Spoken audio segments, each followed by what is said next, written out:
गुड़िया ने गेट खुला ही रखा हुआ था। हाय गुड़िया, कैसे हो? मैं ठीक हूँ, तुम बताओ आज यहाँ कैसे? चलो कोई नहीं, आजो पहले अंदर बैठ के बातें करते हैं। गरिमा यार तू आज आई है, मैं ना मार्केट जा रही थी। ओ नो यार, पता आने से पहले मैंने सोचा था कि तुम्हें एक बार कॉल कर लूं, पर फिर सोचा संडे है, तुम कहीं जाओगी थोड़ी ना। वैसे क्या लेने जा रही हो मार्केट से? कुछ नहीं यार, एक्चुअली ना जब दिवाली थी पिछले 2 वीक पहले, तो मैं ना शॉप का सामान लेने के लिए मार्केट गई थी। तो वहां पे ना एक पैसे कम पड़ गए मेरे पास, तो मुझे ना एक शॉप वाले से 6,000 रुपीज उधार लेने पड़े। पर अब ना काफी टाइम हो गया, तो मुझे है कि उसकी पेमेंट कराऊं। ऐसे अच्छा नहीं लगता ना किसी से उधार लेना। व्हाट? तुम उनके पैसे देने के लिए मार्केट जा रही हो? बेवकूफ तो नहीं हो? तुम उनके 6,000 रुपए देने के लिए अपना 100 रुपए का खर्चा और अपना 1 घंटा बर्बाद करोगी। तुम्हें आज के टाइम में ऑनलाइन बैंकिंग और ई कैश के बारे में नहीं पता? नहीं यार। चलो कोई नहीं। अच्छा उनका नंबर है जिनको पेमेंट करनी है, या उनका बैंक अकाउंट नंबर तो होगा ही आपके पास। गुड़िया ये देखो, मैंने अपने फ़ोन में online payment app Paytm download कर रखी है। अब मुझे अगर मेरे बैंक अकाउंट में पैसे हैं ना, तो मैं इस पैसे को ईजिली किसी दूसरे के बैंक अकाउंट में ट्रांसफ़र कर सकती हूँ। ज़रूरी नहीं है दूसरे के पास पेटीएम होना ही चाहिए।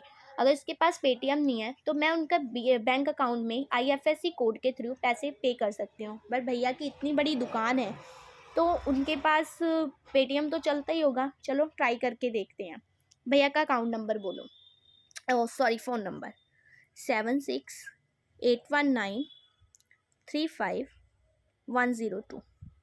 ओके गुड़िया चेक करो, उनका यही नाम है? हाँ। अब देखो, तुमने उन्हें कितनी 6,000 की पेमेंट करनी है ना। मैंने यहाँ पे 6,000 मनी अमाउंट फिल की। अब यहाँ से मैं चूज़ कर सकती हूँ मैंने किसके थ्रू, मतलब अगर मेरे पास एक से ज़्यादा बैंक अकाउंट तो मैं किस में से उनको पेमेंट करना चाहती हूँ। मैं स्टेट बैंक ऑफ इंडिया को चूज़ किया। अब पे 6,000 आ रहा है यहाँ पे। अब मुझे यहाँ पे अपनी यूपीआई आईडी फिल करनी है, जो मैं नहीं करती। सॉरी, देखो ये 6,000 अब ईजिली मेरे अकाउंट में से कट के भैया के अकाउंट में ट्रांसफ़र हो गए। देखो हो गया काम। अब इसका सबसे बड़ा बेनिफिट ये है कि ये रसीद हम फ्यूचर में भी यूज़ कर सकते हैं। हो गई पेमेंट डन। और नहीं तो क्या, मुश्किल से 2 मिनट भी नहीं लगे। हाँ यार, इसके कुछ चार्जेस भी हैं क्या?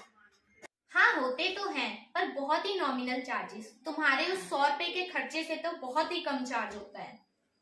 अब अपने फ़ोन में पेटीएम, फोन पे या कोई और ऑनलाइन पेमेंट ऐप अपने फ़ोन में डाउनलोड कर।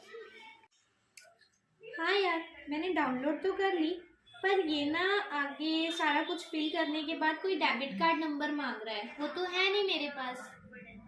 क्यों? एटीएम से पैसे निकालने नहीं चाहती तुम? ओ अब समझी मैं, तुम्हें डेबिट कार्ड का भी नहीं पता ना। चलो कोई नहीं, मैं बताती हूँ तुम्हें। फर्स्टली ई कैश होता क्या है? ई कैश, जिसे हम डिजिटल कैश या डिजिटल करेंसी भी बोलते हैं, ये हमारे हाथ में जो कैश होता है ना, उसी की एक इलेक्ट्रॉनिक फॉर्म है। मतलब जो मनी हम ई कैश में कन्वर्ट करते हैं, लाइक हमारी मनी बैंक में पड़ी है, तो उस पैसे को हम ऑनलाइन सामान खरीदने या फिर बेचने के लिए और फिर एक अकाउंट से दूसरे अकाउंट में ट्रांसफ़र करने के लिए यूज़ कर सकते हैं। अब क्वेश्चन होगा ये होगा कैसे, तो मैं बताती हूँ ना। पहले तो आपका एक कन्फ्यूजन दूर करूँ, एटीएम कार्ड और डेबिट कार्ड वाला। तो मिस गुड़िया, एक्चुअल में डेबिट कार्ड को ही आजकल एटीएम कार्ड भी बोला जाता है। एटीएम कार्ड बैंक्स बहुत पहले इशू किया करते थे, जो कि सिर्फ एटीएम में से पैसे निकालने के ही काम आता था। पर डेबिट कार्ड आजकल वो एटीएम कम डेबिट कार्ड बन गए हैं, जिनको ना हम सिर्फ बैंक में से पैसे निकालने के लिए, बल्कि online shopping, online food order या कोई भी ऑनलाइन पेमेंट पे करने के लिए यूज़ करते हैं। आपको बस इसे यूज़ करने के लिए एक पिन की ज़रूरत।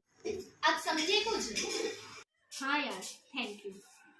अच्छा जो है ना ये डेबिट कार्ड, मैंने भी आज ही ध्यान दिया, इस पे ना ये वीज़ा क्यों लिखा हुआ है? इसका क्या मतलब होता है?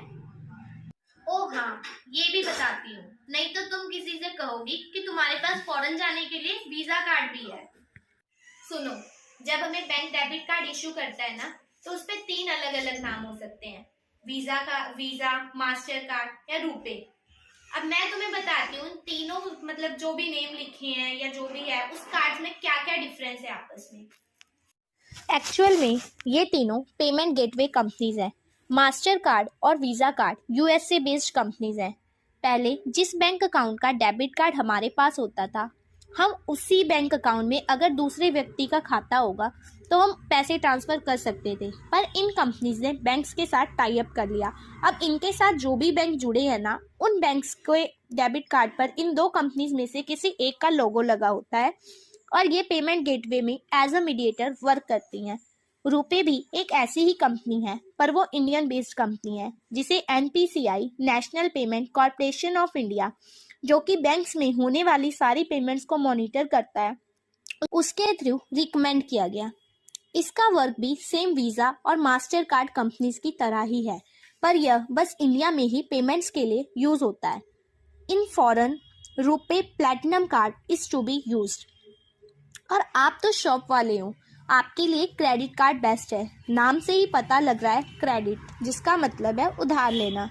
इसके थ्रू अगर हमारे बैंक अकाउंट में कई बार पैसे नहीं भी है ना, तो बैंक उसकी पेमेंट उनके बिहाफ पर कर देता है। यह फैसिलिटी बैंक अपने अच्छे क्रेडिट रेटिंग वाले कस्टमर को ही प्रोवाइड करता है और इसके लिए इंटरेस्ट अमाउंट भी ज़्यादा चार्ज करता है।